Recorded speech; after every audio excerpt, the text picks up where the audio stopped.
ഇന്ന് കുറച്ച് കൃഷി വിശേഷങ്ങളാണേ.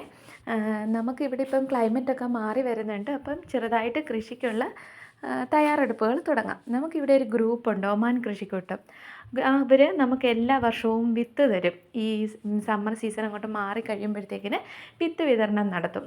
അത് കഴിഞ്ഞ് നമുക്ക് ഒരു ഫെബ്രുവരി മാർച്ചൊക്കെ ആകുമ്പോഴത്തേക്കിന് വിളവെടുപ്പ് മഹോത്സവം, പിന്നെ കുറേ പരിപാടികൾ അങ്ങനെയൊക്കെ ഇവർ സംഘടിപ്പിക്കാറുണ്ട്. ഒരു വലിയൊരു പ്രോത്സാഹനം തന്നെയാണ് കൃഷി ചെയ്യാൻ ഇവർ നമ്മൾക്ക് തരുന്നത്. അപ്പോൾ ഈ വർഷവും വിത്ത് വിതരണത്തിൻ്റെയൊക്കെ സമയമായി വരുന്നുണ്ട്.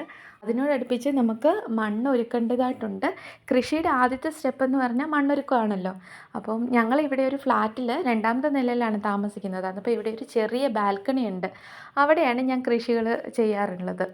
ചെറിയ തോതിലാണ് ചെയ്യുന്നത്. നമുക്ക് സ്ഥലം കുറച്ചേ ഉള്ളൂ, അതുകൊണ്ട് തന്നെ. അപ്പം ആദ്യമായിട്ട് ഇന്ന് നമുക്ക് മണ്ണൊരുക്കണം.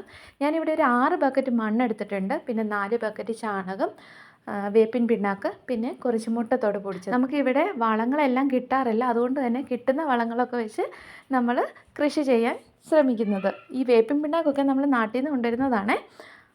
വേപ്പിൻ പിണ്ണാക്ക് കിട്ടാത്തതുകൊണ്ട് നമ്മൾ വേപ്പിലയാണ് കൂടുതലും ഉപയോഗിക്കുന്നത്. മിക്സ് ചെയ്ത് വെച്ച ശേഷം ഒരു 1-2 ആഴ്ച നമ്മൾ വെള്ളം നനച്ച് കൊടുക്കും. അതിന് ശേഷം മാത്രമേ ഗ്രോ ബാഗിലേക്ക് നമ്മളിത് മാറ്റത്തുള്ളൂ. ഗ്രോ ബാഗിലേക്ക് മാറ്റിക്കഴിഞ്ഞാലും ഉടനെ തന്നെ നമ്മൾ അതിനകത്ത് ചെടി നടാറില്ല. അതിനകത്ത് വീണ്ടും ഒരാഴ്ചയുടെ വെള്ളം നനച്ച് കൊടുത്തിട്ടാണ് നടാറുള്ളത്. സമയം കൊണ്ട് നമ്മൾ കൃഷി ഗ്രൂപ്പിൽ നിന്ന് കിട്ടിയ വിത്തുകൾ ഒരു സീഡ് ട്രേയിലോ അല്ലെങ്കിൽ നമ്മുടെ പേപ്പർ കപ്പിലോ